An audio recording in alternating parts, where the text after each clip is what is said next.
Hello friends, my dream food സ്റ്റോറിയുടെ പുതിയൊരു വീഡിയോയിലേക്ക് എല്ലാവർക്കും സ്വാഗതം. നമുക്കിന്നേ ഒരു കാന്താരി കപ്പ ഉണ്ടാക്കിയാലോ? എന്നാൽ വായോ, നമുക്ക് വീഡിയോയിലേക്ക് പോവാം. മരിച്ചിനി വെട്ടി നുറുക്കി കൂട്ടാം. അതിനുശേഷം നമുക്ക് നന്നായൊന്ന് കഴുകിയെടുക്കാം. അടുപ്പിൽ വെക്കുന്നതിന് മുന്നേ തന്നെ നമുക്കതിലേക്ക് കുറച്ച് ഉപ്പ്, കുറേ അധികം മഞ്ഞൾപ്പൊടിയും കൂടി ഇട്ട് ഒന്ന് ഇളക്കി മറിച്ചിട്ട് നമുക്ക് അടുപ്പിൽ വെച്ചൊന്ന് വേവിച്ചെടുക്കാം. ഇനി നമുക്ക് ചെന്ന് നമ്മുടെ കാന്താരിക്കുട്ടനെ ഒന്ന് പൊട്ടിച്ചെടുത്തിട്ട് വന്നാലോ? നല്ല വിളഞ്ഞ പരുവത്തിലുള്ള കുറച്ച് കാന്താരിക്കുട്ടനെ നമുക്ക് പൊട്ടിച്ചെടുക്കാം. ഒരു 10-12 എണ്ണം വേണം. നമുക്കതിനെ ഒന്ന് എടുക്കാം. അപ്പോഴേക്കും തന്നെ പാത്രവുമായി എൻ്റെ അടുത്ത് ഒരാളൂടെ ഉണ്ട്. ആരെന്ന് കാണിച്ചു തരാം ഞാൻ. കപ്പ എന്ന് പറഞ്ഞാൽ ഒരുത്തിക്ക് ജീവനാണ്. അത് വിറകടുപ്പിലിരുന്ന് കപ്പക്കുട്ടൻ തിളച്ച് മറിയുന്നു. അപ്പോഴത്തേക്കും നമുക്ക് മസാലയ്ക്കുള്ള ഐറ്റംസ് നോക്കിയാലോ?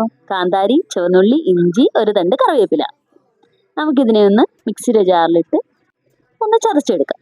നമ്മുടെ കപ്പക്കുട്ടൻ ഇവിടെ വെന്ത് കഴിഞ്ഞിട്ടുണ്ട്. അതിൻ്റെ വെള്ളമെല്ലാം വാർത്ത് കളഞ്ഞ് നമുക്കതിലേക്ക് അരച്ച് വെച്ച ആ മസാല നമുക്ക് ചേർത്തെടുക്കാം. അതിലേക്ക് നമുക്ക് ഒരു തണ്ട് കറിവേപ്പില ഇട്ട് കൊടുക്കാം. അതിനെ ഒന്ന് യോജിപ്പിച്ചതിന് ശേഷം അതിലേക്ക് ഒരു സ്പൂൺ പച്ച വെളിച്ചെണ്ണ കൂടെ ഒഴിച്ച് നമുക്കതിനെ ഒന്ന് നന്നായി ഒന്ന് യോജിപ്പിച്ചെടുക്കാം.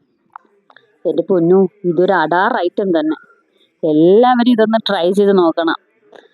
ഒരു വെറൈറ്റി ഐറ്റമാണ്. സൂപ്പറായിട്ടുണ്ട്.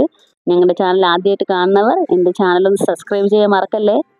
അതുപോലെ തന്നെ ഈ ഡിഷ് ഒന്ന് എല്ലാവരും ഒന്ന് വീട്ടിൽ ട്രൈ ചെയ്ത് നോക്കണം. നിങ്ങൾക്ക് എല്ലാവർക്കും ഇഷ്ടപ്പെടും. ഇതൊന്ന് എല്ലാവരും ട്രൈ ചെയ്ത് നോക്കിയിട്ട് ഇതിൻ്റെ അഭിപ്രായം കമൻറ്റിലായിട്ടൊന്ന് അറിയിക്കണേ.